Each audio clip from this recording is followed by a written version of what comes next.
Olá, amigos, sejam bem-vindos a mais uma edição do IBGM Cast. Eu sou a Rafaela Padilha e vou conduzir essa entrevista ao lado do querido Manuel Bernardi. Seja bem-vindo, Manuel. Muito obrigado pelo convite. E hoje a gente vai conversar com Leandro Crepaldi. Ele é head da Luxury Academy, área de conteúdo e conhecimento da MCF. Atua há mais de 13 anos ao lado de Carlos Ferreirinha, principais referências do segmento na América Latina. É especialista no comportamento de consumo de luxo, formado pela Universidade Católica de Mato Grosso do Sul, Master pela Universidade de Westminster, em Londres, e MBA em Ciências do Consumo na ESPM, de São Paulo. Sólida carreira anterior em marcas como Dolce & Gabbana e Chanel, em Londres, no Reino Unido. Seja muito bem-vindo. Eu contei um pouco da sua história, que ela é enorme, assim, as suas experiências. Eu queria que antes de tudo, que você se apresentasse e falasse um pouco das suas experiências com marcas de luxo. Primeiro, obrigado pelo convite, prazer estar aqui. Obrigado pela essa oportunidade. A grande escola realmente foi, obviamente, da MCF Consultoria, né? Trabalhar ao lado de Carlos Ferreirinha é, obviamente, uma escola. A gente tem a oportunidade ali de estar, primeiramente, olhando para o cliente de padrão de exigência elevado em diferentes segmentos. A gente tem ali a oportunidade, dentro de projetos de consultoria, de estar em real estate, estar em bebidas, estar no universo da moda, no universo da joalheria. Então, a gente acaba entrando muito e saindo de operações diariamente. E não só, obviamente, falando de segmentos, mas também falando dessa pluralidade que é o nosso país, né? Nós temos projetos em todas as regiões. Então, quando a gente traz um livro, né? Ou a gente traz conteúdo, a gente produz insights e reflexões para treinamentos, a gente tem esse olhar prático do dia a dia, que está longe de ser qualquer academicista ou teórico, mas um olhar de projetos, um olhar de contato realmente com profissionais, com empresas e com líderes ao redor do Brasil como um todo. Em suma, mundo real. Isso no mundo real, esse exatamente, Manuel. Acho que é com grande... todas as dificuldades que é de fazer de luxo no Brasil, de evolução do mercado, uma revolução que aconteceu nos últimos 40 anos, mas é uma base sólida. De que maneiras você vê o consumo de luxo no Brasil ser diferente do consumo de luxo em outros países, em outros mercados? Excelente pergunta, Manuel. Acho que a obra, inclusive, traz esse olhar muito tropicalizado desse consumo de luxo, de premium, dentro do país. O Brasil é um país, obviamente, de proporções continentais e nós temos, dentro da MCF, um olhar sobre a maturidade de consumo, primeiramente para entender motivações de compra, desejo, códigos e símbolos que realmente trazem a maior conexão com esse cliente. Então não posso olhar exatamente o cliente alta renda do mesmo modo, ou construir uma ativação do mesmo modo, ou pensar numa comunicação totalmente do mesmo modo, se eu estou falando de universos distintos. Um cliente que consome luxo, premium, de segunda, terceira geração, ele tem um consumo muitas vezes mais discreto, né? Aquele que vai buscar menos logo, ele vai seguir menos tendências, ele é muito mais seguro do seu consumo.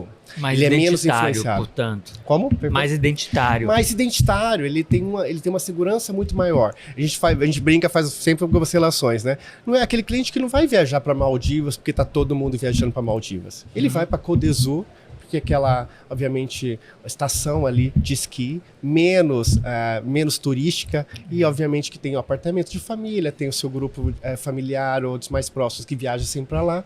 Ele não vai, obviamente, para o restaurante Michelin, que está aquela fila querendo ser fotografado ou fazer um post, mas ele prefere o seu bistrô parisiense. Então, a gente precisa entender essas nuances para gerar maior conexão, seja em ativação, seja em comunicação, seja em régua de relacionamento. Se eu entender essas particularidades, eu consigo, obviamente, gerar maior conexão emocional com esse cliente, né?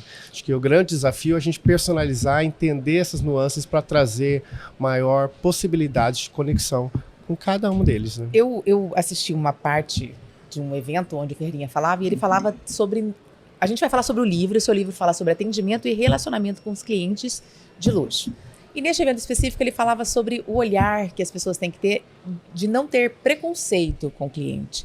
Quando você fala que o cliente de luxo ele é mais reservado, mas existe também o cliente de luxo que está em ascensão, que acabou de ganhar o seu primeiro milhão, que quer mostrar, né? Que quer aparecer, e não está errado.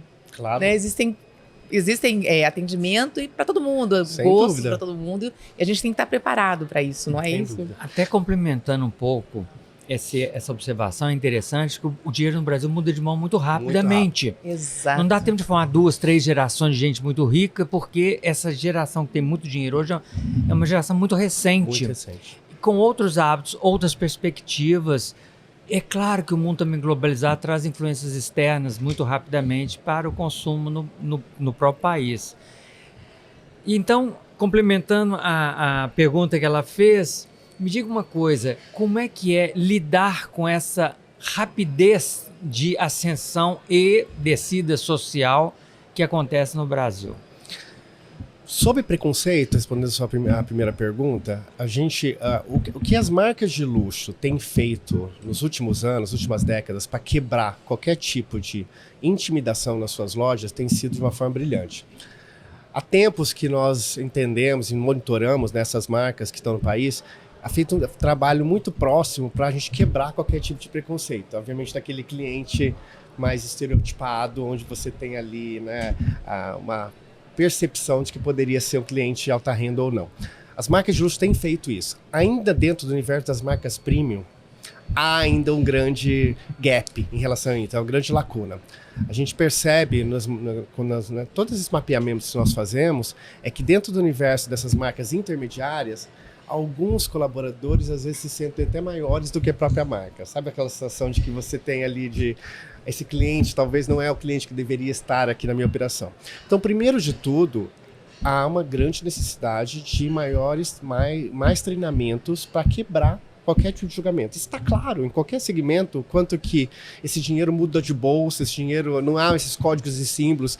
A gente faz projetos, por exemplo, no mercado financeiro. O mercado financeiro, menos de 10% de um private bank nas grandes instituições não fala inglês.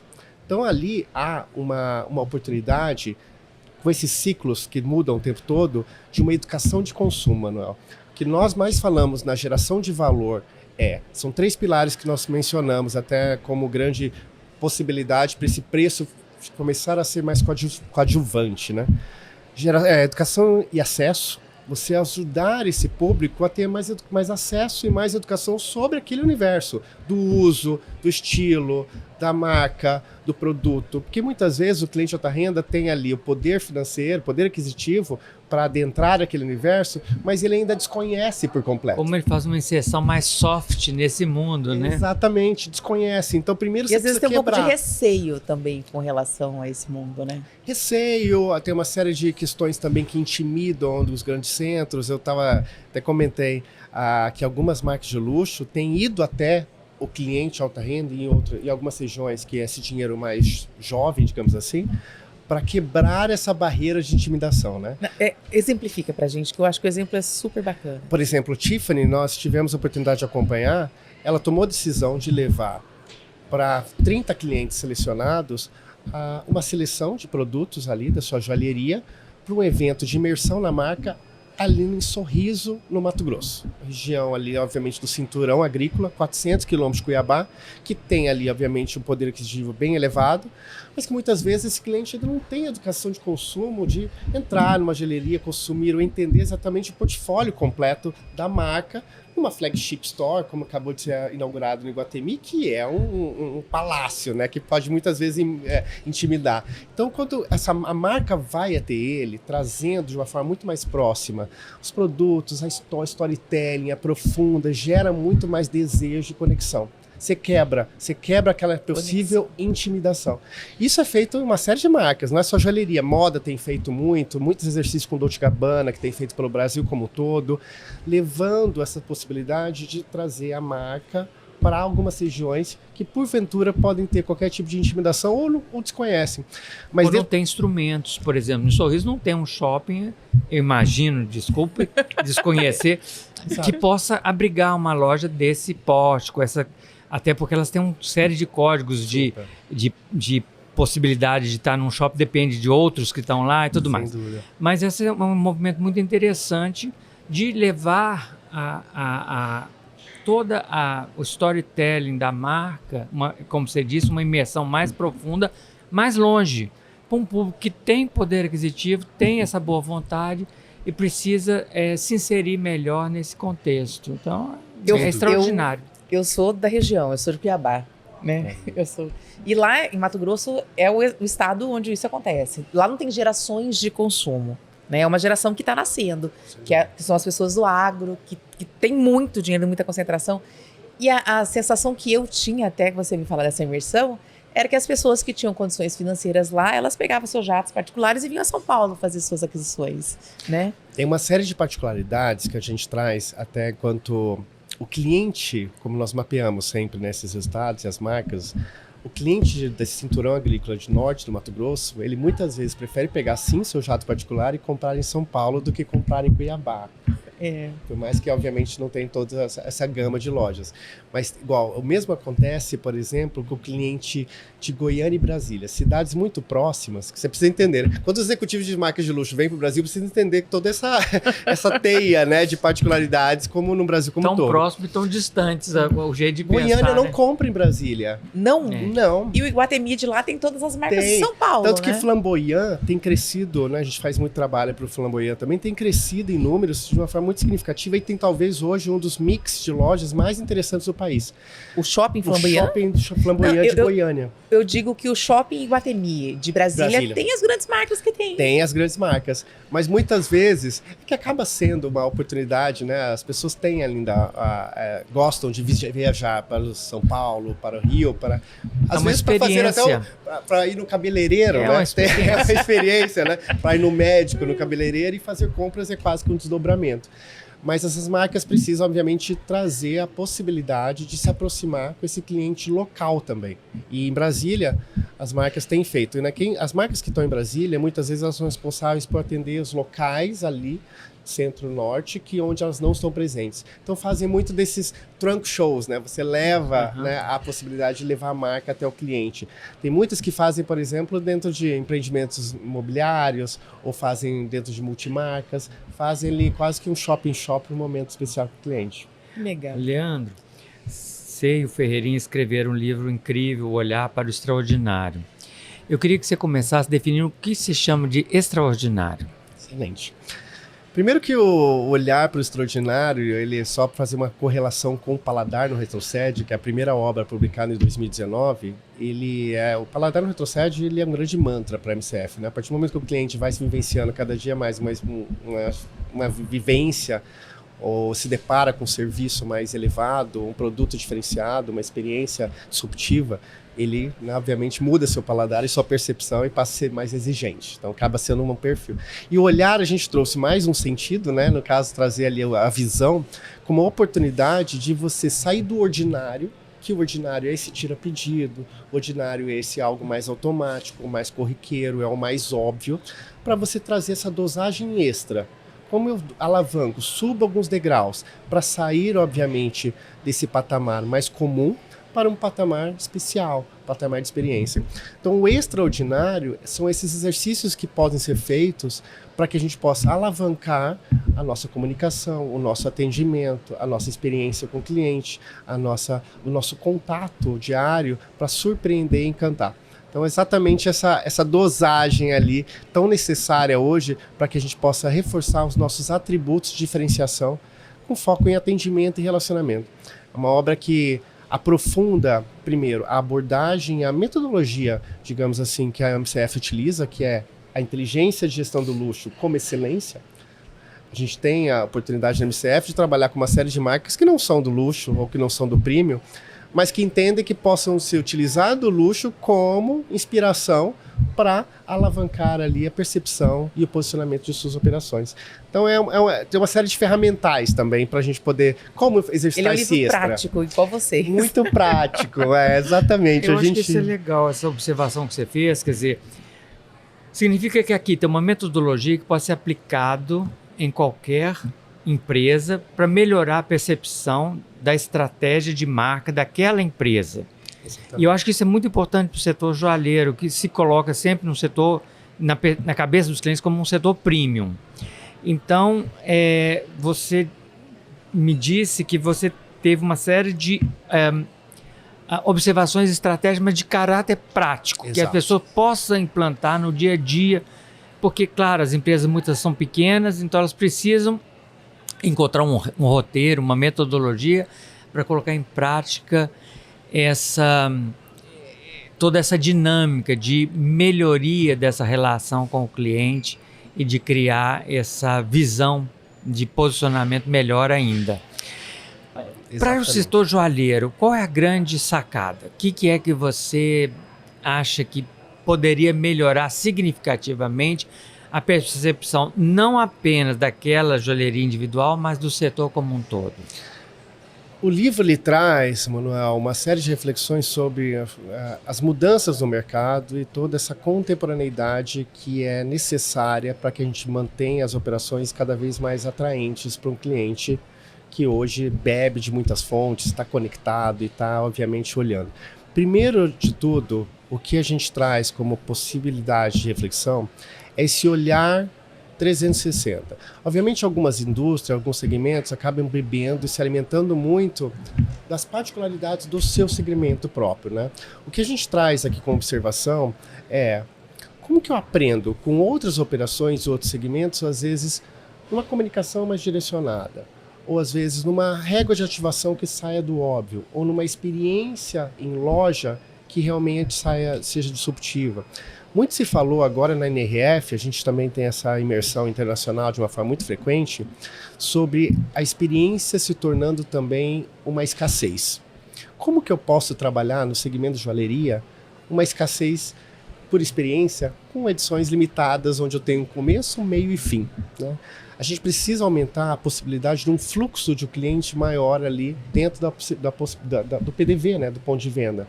Então as marcas precisam se reinventar. Trazer produtos mais acessíveis, co-brands, produtos mais de entrada, experiências limitadas, eu digo assim, onde eu tenho edições limitadas, imersivas, possibilidade de trazer conteúdo também que sai ali simplesmente do segmento, né?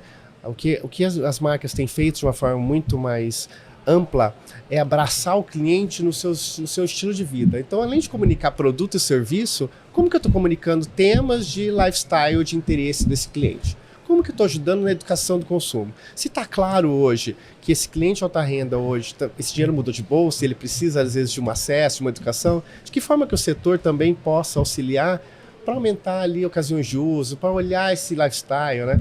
A gente fala, quando a gente fala de cliente, atendimento, relacionamento, profissionais que trabalham no segmento como joalheiro, além de entender, obviamente, da coleção, do storytelling, de todo esse universo das gemas e metais, há uma necessidade também de entender um pouco mais a fundo o estilo de vida desse cliente, né? O que ele gosta, quais restaurantes ele visita, para quais locais que ele viaja, de que forma que eu posso ter, dentro de alguns contatos comerciais e não comerciais, alguns ganchos para trazer alguma informação a mais, né? A gente tem, nos projetos de consultoria da MCF, a gente incentiva, inclusive, o líder, o gestor, a ter rodadas de discussões com essa equipe sobre viagens.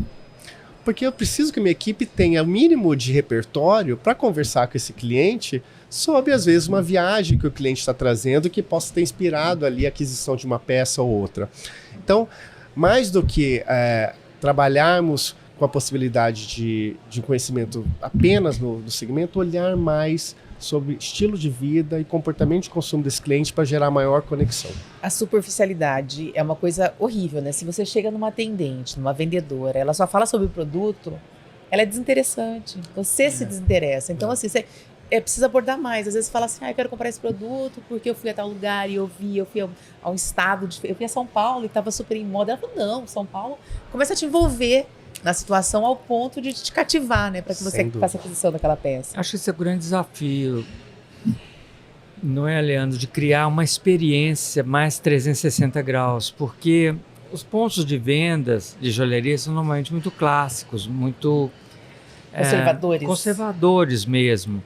E é difícil você criar uma experiência boa, original no ponto de venda. Então, você tem que usar talvez muitos outros artifícios, a comunicação nas redes, eventos, collabs, de forma que você possa estimular uma visão mais subjetiva da marca, em vez de só aquela experiência concreta da compra, daquele dia a dia. Sim.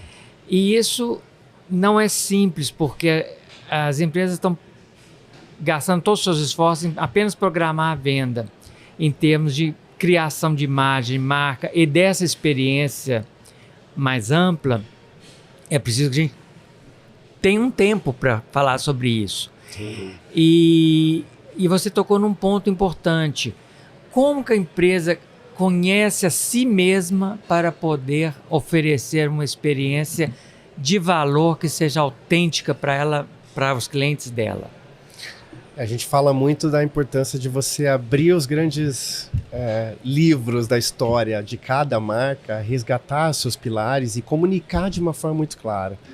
Quando a gente acompanha muitas empresas, há ali histórias muito interessantes que precisam ser contadas, mas que faltam ser ressaltadas em vários momentos, seja em rede social, seja no site, seja no speech de venda do colaborador. Tem muitas oportunidades ainda de aprofundar essas histórias dessas marcas. Humanizar as marcas. Trazer esses códigos, esses símbolos, de onde veio esse legado. Tem um ponto que nós falamos sempre na MCF, que tradição é uma característica forte das marcas de luxo premium, mas tradição não tem a ver com quanto tempo a marca tem, mas sim como a marca foi relevante ao longo da sua história. Como ela foi coerente com os valores ao longo da história. Ao longo da sua história. Então a marca pode ter ali seus 20, 30 anos, mas ter construído uma história muito sólida, né, nesse período. E quais são esses pilares? Qual é esse timeline, essa linha do tempo que você possa compartilhar com os clientes, com os colaboradores, para aumentar, inclusive, paixão, que a gente fala muito do apagão de mão de obra, né? O desafio que existe hoje com turnover, né? E com gerenciamento de equipe. Primeiro de tudo, encantar o meu cliente interno, né? Encantar ali, obviamente, o meu colaborador no legado da marca, na sua história, nos seus atributos de diferenciação, na tradição construída ao longo desse tempo, para, obviamente, eu conseguir transmitir para fora, para o meu cliente, essa mesma paixão, né? A gente fala muito com paixão como competência profissional, que é importantíssimo. E como que eu desperto essa paixão e tenho cuidado também de trabalhar essa paixão internamente. Porque muitas vezes tem histórias incríveis, lindas e que não são exercitadas. Então, eu vou contar mais um exemplo para vocês, que eu estava conversando até ontem no almoço, sobre exatamente esse olhar onde você sai do ordinário para o extraordinário.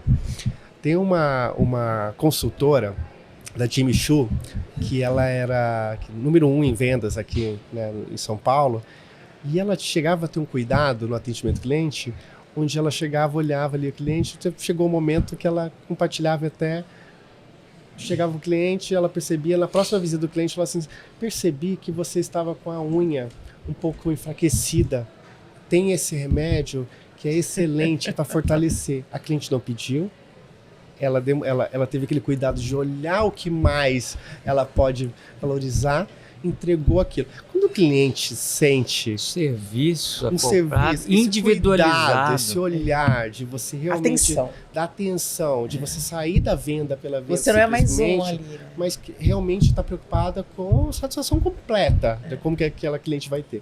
Isso gera uma conexão e, obviamente, esse cliente não vai querer comprar internacionalmente nunca mais, né? Vamos falar um pouco do seu livro. Seu livro traz experiências práticas de atendimento e relacionamento. Você pode citar algumas pra gente, assim, que podem ser aplicadas no mercado joalheiro?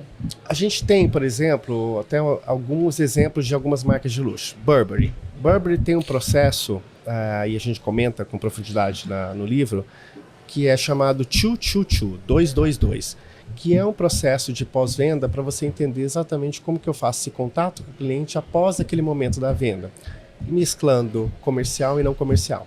Então, 222, que é essa metodologia, traz ali 2 dias depois da compra, o consultor entra em contato para saber como foi a satisfação pessoal. 2 semanas depois, como foi a satisfação da compra no uso, porventura, de um evento, para entender como que o seu meio social aprovou aquele produto. 2 meses depois eu entro com uma nova possibilidade de venda. É a única, obviamente, métrica? Não. Mas qual que é a importância? A gente entender quais são os processos claros que nós estipulamos dentro das operações e estipular qual que é o seu dentro do universo de joalheria. O que faz sentido nessa jornada? É a vivência do seu cliente com o seu produto. Com o produto. Com essa preocupação, obviamente, de entender esses ganchos. Nós precisamos utilizar esses processos, e aqui tem uma série de ferramentais e metodologias e exemplos de eventuais processos que funcionam muito bem em marcas de luxo, premium, mas que possam ser trabalhados por qualquer operação pequena, média e grande, sendo adaptadas simplesmente por ciclos diferentes. Como que eu crio um processo que vai potencializar a experiência? Que muitas vezes a gente fala muito de experiência, né? A importância da experiência. A experiência ela não funciona se tiver um processo por trás que dê consistência, porque senão ela se perde. Você pode fazer de uma forma um dia, no outro dia você pode fazer outra forma, mas de repente ela se perde ao longo do tempo. Então o livro traz uma série de exercícios como esse, além disso, com 20 entrevistas ou depoimentos com executivos de marcas de luxo e premium, falando como que essas operações fazem para recrutamento e seleção, engajamento, ações de reconhecimento, onde buscam mais inspiração para a equipe, de que forma que treinam em comportamento e postura. Então traz muito esse olhar prático de bastidor, de marcas que possam ser trabalhadas por qualquer segmento. E alguns cases também de operações dos mais variados segmentos que trazem algumas possibilidades de treinamento, capacitação para empoderar, porque obviamente o foco é atendimento e relacionamento. E quanto que nós, como operação, gestores ou empresários e líderes, podemos trabalhar essa cultura do cliente ao centro e possibilidade da gente exercitar de uma forma constante esse extra, né? Esse que é, obviamente, algo que precisa sempre, o tempo todo, revisitado dentro da operação. Dentro da metodologia da MCF, você usa um conceito de preferência em vez de fidelidade. Explica para nós um pouquinho essa sutileza e de que forma a gente deve conseguir a preferência do cliente. Excelente. A gente traz um olhar, porque muito se falou ao longo de muitas décadas sobre programa de fidelidade, né? Fidelização de cliente, né? E a gente, obviamente, no universo hoje, com tantas marcas e tanto acesso global a tantas opções, nós trabalhamos com o MCF, sugerimos que seja trabalhado um conceito da preferência. O cliente pode até mesmo utilizar outra marca, começar a frequentar outro produto ou serviço ali de desejo, ter ali ir até outro player, outra, obviamente, operação, mas o mais importante é que ele volte e que nos prefira, né, ao longo do tempo. É até proveitoso muitas vezes. Uma não imposição, mas uma decisão autônoma do cliente. Exato. Que justifique esse interesse pela marca ser genuíno. Exatamente. É até proveitoso que ele vá, entenda, conheça e que tome a decisão que ele se conecte muito mais com a sua marca, com o seu atendimento, com aquela experiência. Então, nós falamos muito dessa... Como conquistar a preferência? Como conquistar a preferência. Tem algo que a gente traz que é fundamental. O cliente, ele opta por nós, nos dá preferência muitas vezes quando ele é lembrado. Muitas vezes a importância de você trabalhar com equipes, esse conceito de que eu trago para o cliente como gancho para demonstrar que eu lembro dele. Isso pode ser uma informação de desejo, né, onde você traz ali um reconhecimento para ele, você sabe quem ele é, você sabe o que ele gosta, exatamente dos seus entes familiares, né? Se o cliente, a gente fala desses influenciadores de consumo. Se eu sei que meu cliente é apaixonado por pet, que obviamente virou uma febre, uma unanimidade. Isso, exatamente. Você precisa reconhecer o nome do pet, o aniversário do pet, às vezes dá um presente até ali pro pet desse cliente, né? O cliente gosta de ser lembrado. Às vezes o cliente visita a sua operação e fala, puxa, eu tô aqui, viajo sempre para São Paulo, tô querendo um restaurante italiano.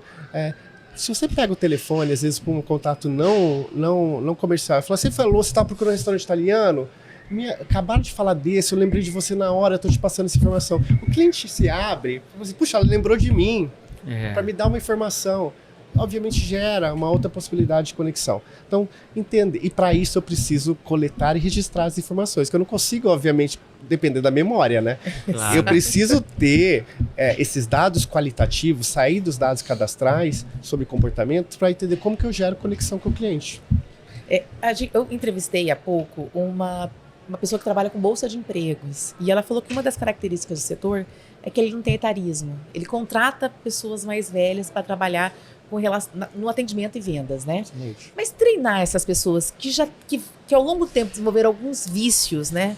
Porque a gente estava falando sobre o preconceito, o julgamento. Uhum. Geralmente, as vendedoras mais antigas, elas têm isso na veia, de julgamento. Não é mais difícil, não é mais difícil para o lojista capacitar essas pessoas com vícios já? Tem uma série de equipes ou profissionais que eles são muito bem-sucedidos, né, ao longo da sua jornada em termos de vendas, em termos de capacidade de gerar resultados para as operações.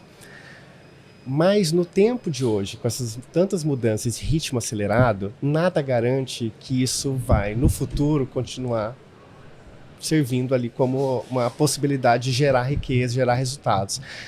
Mais importante é a gente trabalhar reciclagem de conhecimento. O que a gente sugere para operações que têm uma equipe de venda talvez com uma idade mais sênior, mais madura? Tragam outros mistos, trabalhem com tragam pessoas da equipe também mais jovens, ajudem, obviamente, esse mais jovem a entender, obviamente, todas essas técnicas do mais experiente e vice-versa, porque, obviamente, se eu quero fazer uma mudança dentro da operação e eu preciso trazer contemporaneidade, mostrar reinvenção, se eu deixo ali a minha equipe de vendas todas resistentes a mudanças ou paradas no tempo, eu corro risco da minha marca envelhecer junto com a minha base de clientes e minha equipe de colaboradores. Eu estou parado no tempo, a reciclagem é reciclagem. Eu acho que é mais importante ter uma afinidade entre o lifestyle e o conhecimento dos códigos e signos do consumidor e da marca para que tenha sucesso na venda. Mais que a idade, mesmo na joalheria, é preciso que a pessoa entenda os signos e os códigos e entenda um pouco do consumidor que ele vai atender. Isso garante mais sucesso do que a idade simplesmente. Então, eu acho que não é falta de etarismo, a gente tem que estar preparado. Essa mão de obra não existe para você capacitar a equipe para entender os códigos da sua marca, entender os códigos de consumo daquele cliente que é o seu, para que essa interação seja mais produtiva, mais natural e, portanto, mais efetiva. A gente faz um trabalho também pelo Brasil como um todo, né, rodando o país em alguns treinamentos, e a gente até comenta, né? Aquele momento, Gabriela, cravo e canela, né? Eu nasci assim, eu vivi assim, vou morrer assim. Já funcionou em uma outra época. Então aqui, independente de faixa etária, essas resistências às vezes existem até com mais jovens, né? É mais uma questão de perfil. Precisa entender o quanto que está aberto e disponível para revisitar as suas próprias verdades. Você né? fala no seu livro a respeito de prazos para treinamento, para qualificação de equipe. O Ferreirinha falou muito isso. Tem equipes que não são requalificadas constantemente. Você fala sobre isso? Com qual necessidade de estar sempre requalificando a sua equipe? A gente comenta muito que há um investimento sempre muito maior em treinamento em produto, né? Há sempre, obviamente, em coleção, em produto.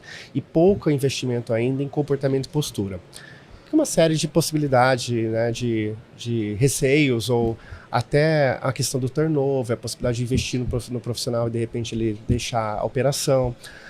O que a gente traz é a importância da consistência. Não adianta eu trazer um choque ali, né, de realidade para a equipe e, obviamente, não trabalhar o desdobramento disso. O que a gente faz, inclusive, traz como reflexão se eu trago um treinamento, se eu capacito, quais iniciativas eu utilizo como marca, como operação, como liderança, para manter o fôlego desse treinamento durar mais tempo. Que obviamente tem um fôlego, né? Você traz o treinamento e esse fôlego se esgota. Então precisamos pensar ações de reconhecimento, obviamente para dar palco para aqueles que abraçaram essa cultura nova que você está implementando. Você precisa pensar ali, talvez, no momento dessa geração videogame, né? Que quer passar de fase, né? Essa geração mais jovem.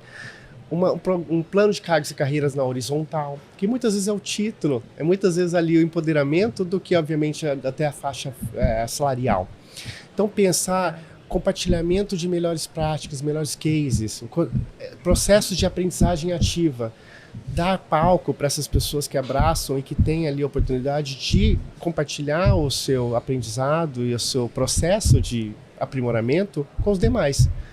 Até mesmo, porque não, dividir alguns temas-chave de estilo de vida do cliente e dar dentro da equipe, olha, você vai falar sobre viagem no mês de junho, você no mês de julho vai falar sobre o universo ali dos esportes, e você, ou de vinho, né? Se vinho é uma grande paixão dentro da minha base de clientes, eu preciso conhecer um pouco mais de vinho para poder gerar conexão. E por que não dar esse projeto de repertório para que a sua própria equipe consiga transmitir esse conhecimento com os demais?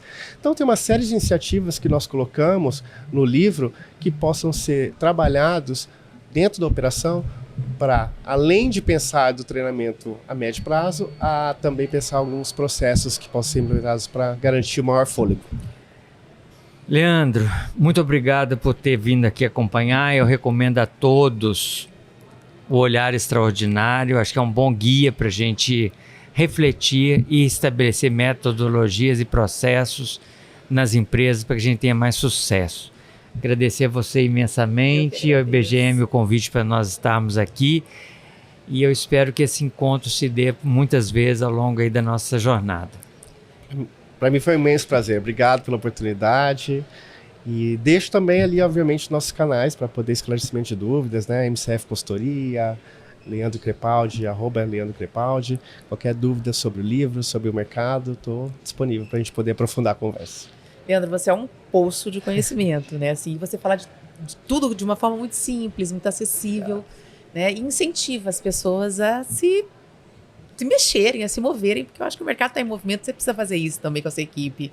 A gente não falou sobre atendimento digital, que é uma coisa fundamental, mas falaremos em outra oportunidade. Infelizmente, nosso tempo acabou e, assim, é uma conversa tão gostosa. Passa rápido. Passa muito rápido.